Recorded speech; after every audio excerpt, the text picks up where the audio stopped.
fundraising dinner for a school that serves learning disabled children. The father of one of the school students delivered a speech that was never forgotten. After exhorting the school and its dedicated staff, he offered a question. He said to them, "Everything God does is done with perfection, yet my son Shay cannot learn or understand things like other children do. Where is God's plan reflected in my son?" The audience was stifled by the question. The father continued, "I believe that when God brings a child like Shay into the world, an opportunity to realize the divine plan presents itself. And it comes in the way people treat that child." And then he continued by telling this story. Shay and his father were walking by a park, and some of the boys were playing baseball. And Shay knew them, and he asked his dad, "Do you think they'll let me play?" Well, Shay's father knew that most of the boys wouldn't want Shay on his team, but the father understood that if Shay was able to play, it would give him a much sense of a belonging to a group. So the dad approached the boys and asked them if he could play. Now, the boy that Shay's dad asked looked around for guidance from his teammates, and he didn't get any, so he took matters into his own hands, and he said, "Shay can be on my team. We're losing by 6 runs, and the game's in the 8th inning." Well, they brought Shay over and put him on the team, and in the bottom of the 8th, Shay's team scored a couple runs, but they were still down by 3.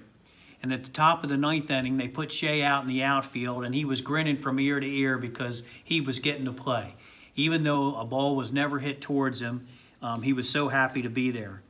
Well, in the bottom of the 9th inning, Shay's team scored again, and fate would have it, with 2 outs and the bases loaded, the winning run on base, it was Shay's turn to bat.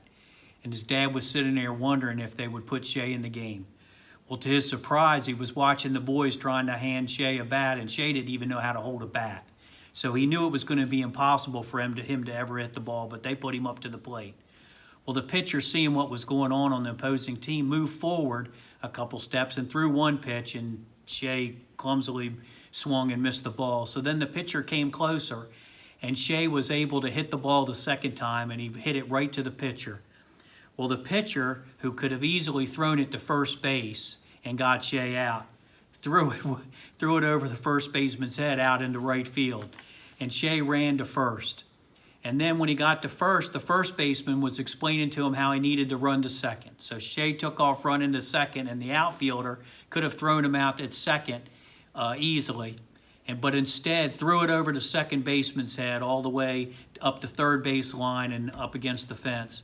So the shortstop came over when Shay got to second and pointed him to third because he didn't even know where to go, and got him going towards third base. And by the time Shay hit third and rounded for home, both teams were hollering to Shay to run home, run home.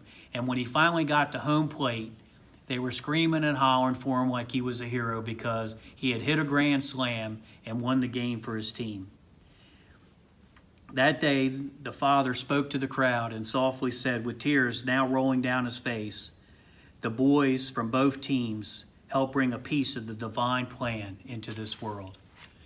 Matthew 25:40.